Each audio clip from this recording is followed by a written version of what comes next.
الصلاة والسلام علیک یا رسول اللہ وعلی آلک و اصحابک یا حبیب اللہ۔ دوستو، آج جو ویڈیو میں آپ کے لیے لے کر آیا ہوں وہ ہے ایمان کی حفاظت۔ اپنے ایمان کی حفاظت کیسے کریں؟ ہمیں اس دنیا میں اپنے ایمان کے سوا کوئی اور چیز عزیز نہیں، نہ ہمارے لیے کوئی چیز ایمان سے بڑھ کر ہے، کیونکہ ایمان ہے تو ہمیں دنیا کے ساتھ ساتھ آخرت بھی ملے گی اللہ کے فضل و کرم سے۔ اور اگر ایمان نہیں، خدا نخواستہ، نعوذ باللہ، تو پھر کچھ بھی نہیں۔ ایمان بخشش کی شرط ہے، اور اس کی حفاظت کرنا، ایمان کی حفاظت کرنا ہر شخص کا ذمہ ہے جو مسلمان ہے، ایمان والا ہے۔ اسے چاہیے کہ وہ ہر جگہ ہر گھڑی اپنے ایمان کی حفاظت کرے، خاص کر مزاحیہ کلپ وغیرہ جو ہوتے ہیں موبائلوں پر چل رہے ہیں آج کل، نعوذ باللہ، ملائکہ کے بارے میں مذاق لوگ اڑاتے ہیں ملائکہ کا، نعوذ باللہ۔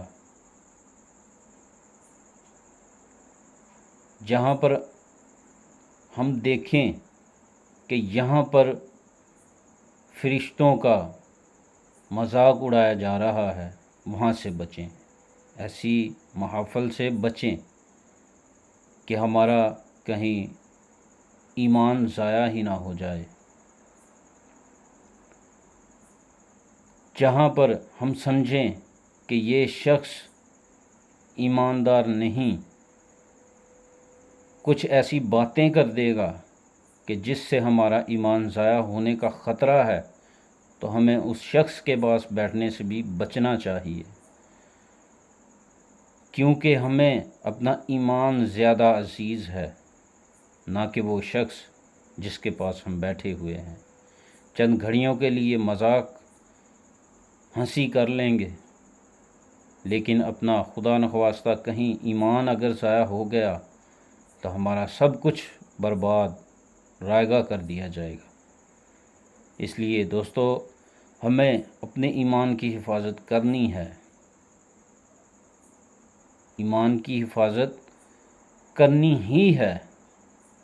اس لیے ہمیں چاہیے کہ ہم جب رات کو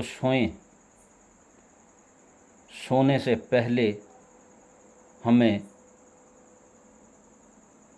اللہ تعالیٰ کی بارگاہ میں توبہ کر لینی چاہیے، تاکہ ہم توبہ کر کے سوئیں، تجدید ایمان کریں، تجدید ایمان کر کے پھر سوئیں۔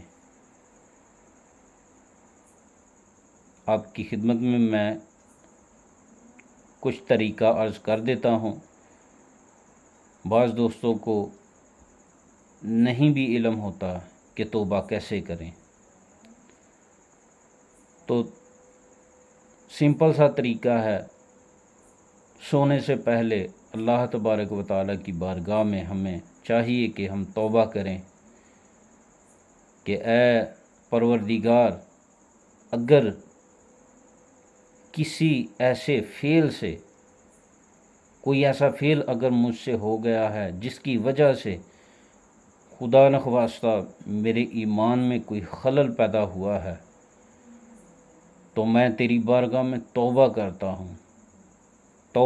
ہوں تمام قسم کے کبیرہ اور صغیرہ گناہوں سے۔ اے پروردگار، تو میری اس توبہ کو قبول و منظور فرما اور مجھے استقامت عطا فرما کہ میں اس توبہ پر قائم رہوں،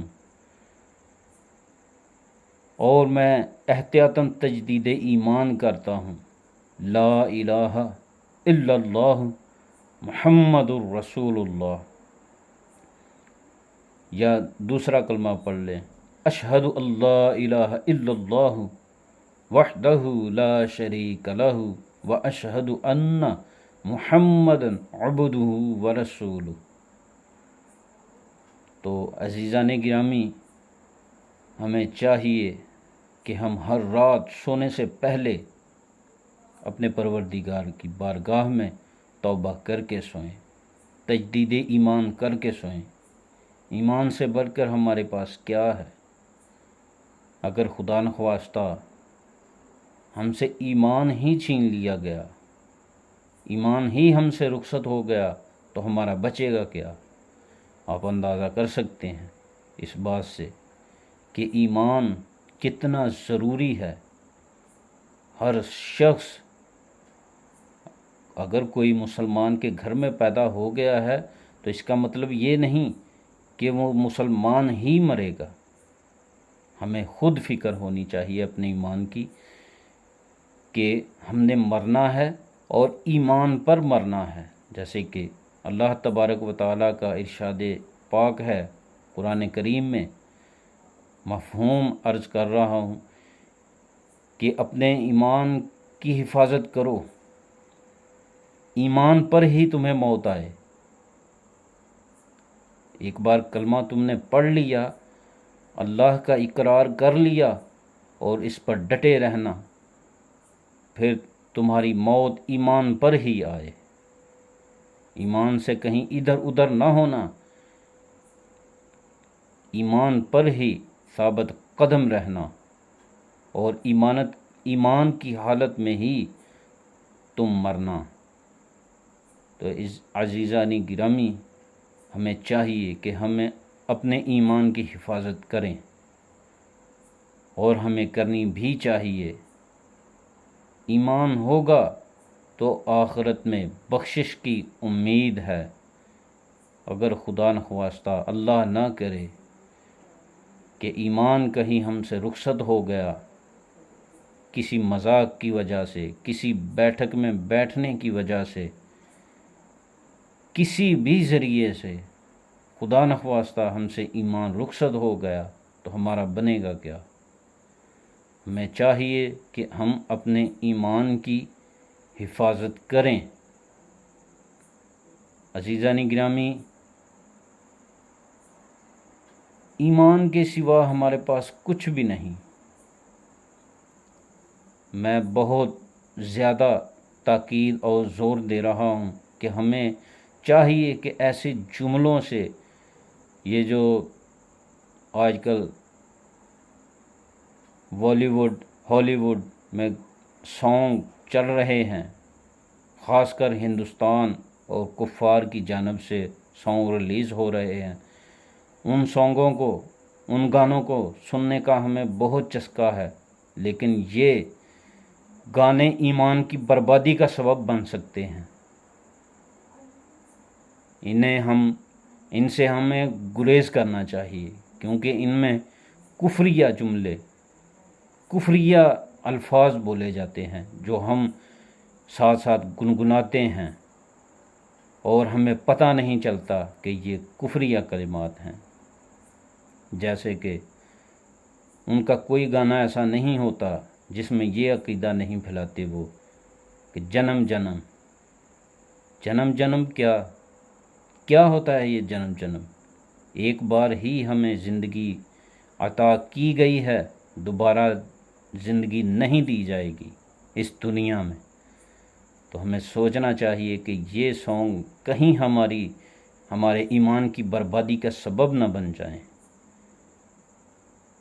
بعض ایسی قوالیاں ہیں، بڑے مست ہو کر ہم انہیں سنتے ہیں، ان قوالیوں میں بھی قوالوں کو جنہوں نے لکھ کر دیے ہیں، کفریہ الفاظ لکھ کر دے دیے ہیں۔ قوالی لکھنے والا مفتی، عالم دین، صحیح العقیدہ اگر ہو، وہ قوالی کی بات میں نہیں کر رہا، میں اس قوالی کی بات کر رہا ہوں جو جاہل قسم کے قوال لکھنے والے ہیں، قوالی بولنے والے ہیں۔ بہت سی قوالیاں آج کل جو چل رہی ہیں ان میں کفریہ جملے موجود ہوتے ہیں، ان سے بھی ہمیں گریز کرنا ہے۔ یہ گریز ہم کب کریں گے؟ جب ہمیں علم ہوگا ان چیزوں کا میرے دوستو علم سیکھو، ہمیں ان چیزوں کا علم سیکھنا چاہیے تاکہ ہم ان چیزوں کا علم سیکھیں اور ان سے بچ سکیں۔ یہ جتنے بھی مزاحیہ کلپ وغیرہ ہوتے ہیں ان سے ہم بچیں۔ جو بھی انسان مزاح کرنے کی اس کو لت پڑی ہو اور وہ ہر بات مزاح میں لیتا ہے، اسے یہ بھی نہیں پتہ چلتا کہ میں یہ مزاح کیسے کر رہا ہوں۔ جیسے کہ لوگ کہہ دیتے ہیں نعوذ باللہ، کسی کا اگر ناک تھوڑا سا موٹا ہے تو اسے دیکھ کر کہہ دیتے ہیں کہ معاذ اللہ رب العالمین، کہ یہ دیکھو بھول کر فرشتہ اس کے ناک پر مٹی زیادہ لگا گیا ہے، نعوذ باللہ من ذالک۔ اللہ تبارک و تعالی ہمیں معاف فرمائے، ہمارا ایمان سلامت رکھے۔ یہ ایسے جملے ہمیں کفر تک لے جا سکتے ہیں، کیونکہ فرشتے معصوم ہوتے ہیں، ان سے کبھی کوئی غلطی نہیں ہو سکتی، وہ غلطی کر ہی نہیں سکتے، کیونکہ اللہ تبارک و تعالیٰ کی بابرکت ذات نے انہیں معصوم پیدا فرمایا ہے۔ وہ معصوم ہیں، انہیں معصوم بنایا ہے اللہ تبارک و تعالیٰ کی بابرکت ذات نے۔ ہمیں چاہیے کہ ان ایسے مزاحوں سے، ایسی باتوں سے جو اللہ تبارک و تعالیٰ کی بابرکت ذات کا نام لے کر لوگ مذاق کر دیتے ہیں، ہمیں ان سے گریز کرنا چاہیے۔ ایسے انسان کو اگر ہم مذاق کرتا دیکھیں اللہ کی بابرکت ذات کا نام لے کر یا فرشتوں کا نام لے کر یا کسی بھی دینی ہستی کا نام لے کر مذاق کرتے ہوئے دیکھیں، جنت دوزخ ان چیزوں کا اگر مذاق کرتے ہوئے کسی کو دیکھیں تو انہیں یا اس شخص کو وہاں ہی ٹوک دیں کہ یہ تم کیا بات کر رہے ہو، ہم مسلمان ہیں اور ان چیزوں کو ہلکا سمجھ کر مذاق کر رہے ہیں، اور کیوں کر رہے ہیں۔ ہمیں ایسے اشخاص سے بھی بچنا ہوگا۔ تو جو طریقہ میں نے عرض کیا ہے کچھ دیر پہلے، اس طریقہ کار سے ہم توبہ کر کے رات کو اللہ تبارک و تعالیٰ کی بابرکت ذات کی بارگاہ میں توبہ کر کے سونا چاہیے۔ ہمیں پتہ نہیں چلتا، بہت سے کام ایسے ہو جاتے ہیں، ہم سے گناہ ہو جاتے ہیں جن کا ہمیں پتہ نہیں چلتا۔ میرے دوستو، ایسے کام ہم کر جاتے ہیں کہ ہمارا ایمان ضائع ہو چکا ہوتا ہے اور ہمیں خبر تک نہیں ہوتی۔ تو ہمیں چاہیے کہ ہم جب رات کو سونے لگیں، صبح اٹھیں، دن میں کئی مرتبہ اللہ تبارک و تعالیٰ کی بابرکت ذات کی بارگاہ میں ہمیں چاہیے کہ ہم توبہ کریں اور توبہ کرتے رہیں، جیسا کہ نبی کریم صلی اللہ تعالیٰ علیہ وآلہ وسلم کا ارشاد مبارک ہے کہ میں دن میں 70 مرتبہ استغفار کرتا ہوں۔ حالانکہ ہمارے پیارے آقا سید الانبیاء ہیں، نبیوں کے تاجدار ہیں، وہ بھی توبہ کرتے، استغفار کرتے تھے اللہ تبارک و تعالیٰ کی بارگاہ میں، اور ہمیں بھی چاہیے کہ ہم ان کی سنت بجا لاتے ہوئے اللہ تبارک و تعالیٰ کی بارگاہ میں بے شمار مرتبہ توبہ و استغفار کرتے رہیں۔ تو یہ تھی دوستو آج کی ویڈیو، جو میں نے آپ تک پیغام پہنچانا تھا، بہت ضروری مجھے لگا کہ اس پر ویڈیو بنانی چاہیے، اور میں نے بنائی۔ اگر میری ویڈیو آپ کو پسند آئی ہے، شیئر کریں، لائک کریں، سبسکرائب کریں، تاکہ میں آپ کے لیے ایسی ہی ویڈیو لاتا رہوں اور علم دین پھیلتا رہے، ہمیں فائدہ ہوتا رہے۔ اللہ تبارک و تعالیٰ ہماری بخشش و مغفرت فرمائے۔ وما علینا الا البلاغ المبین۔